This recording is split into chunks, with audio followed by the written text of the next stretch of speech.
Hello students, this is Scholastic Physics teaching you today conservation of mechanical energy of a freely falling body.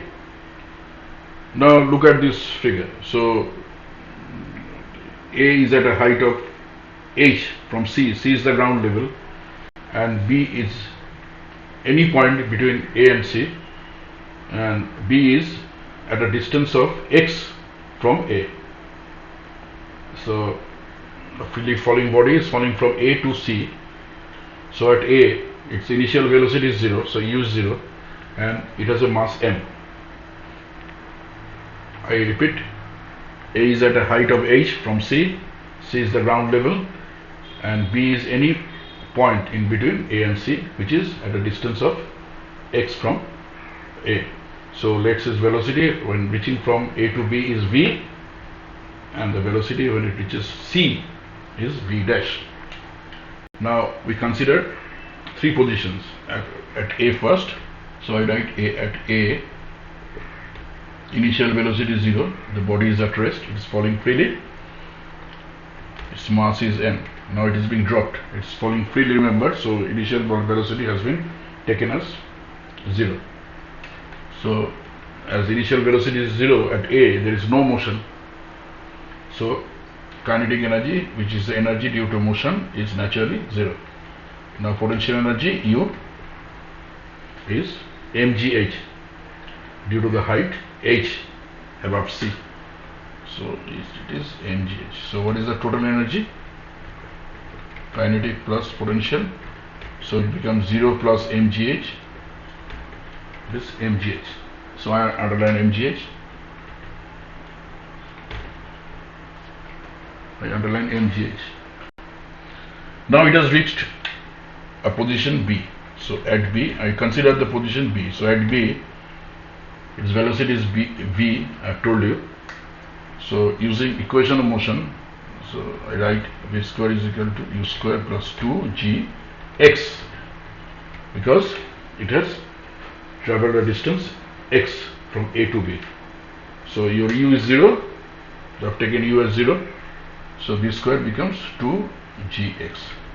So what is kinetic energy? It is equal to half mv square. So I put the value of v square as 2gx. So 2 cancels. It is mgx.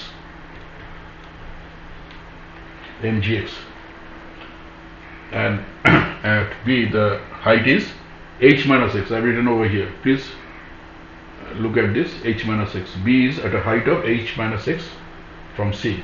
So potential energy is the energy due to position or height.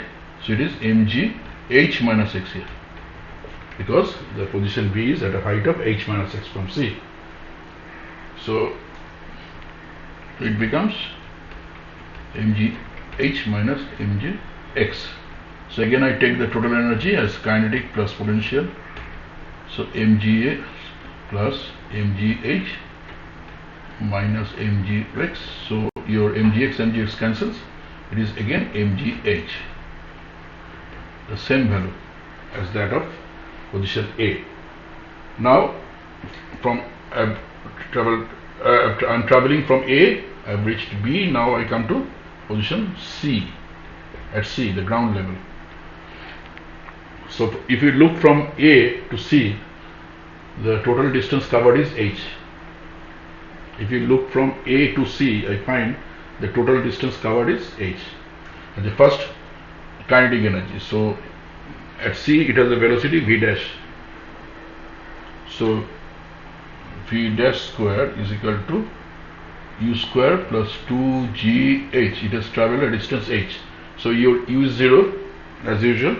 So v dash square is equal to 2gh. So what is the kinetic energy? It is equal to half m v dash square is equal to half m 2gh. Again 2 cancels. It is mgh. So it has come mgh.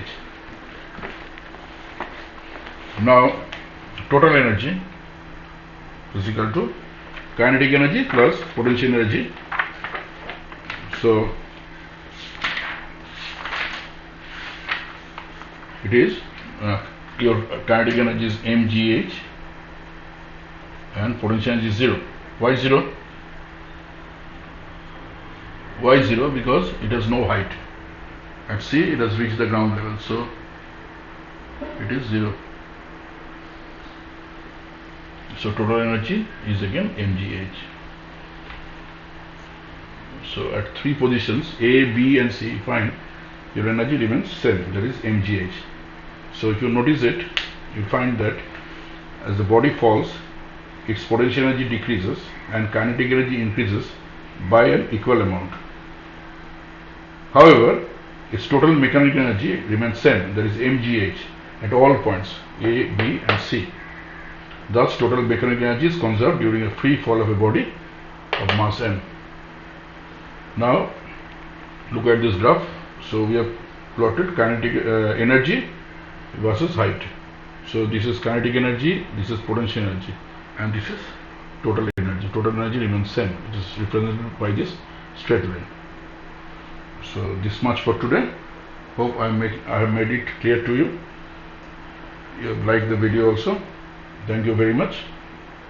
Bye for today.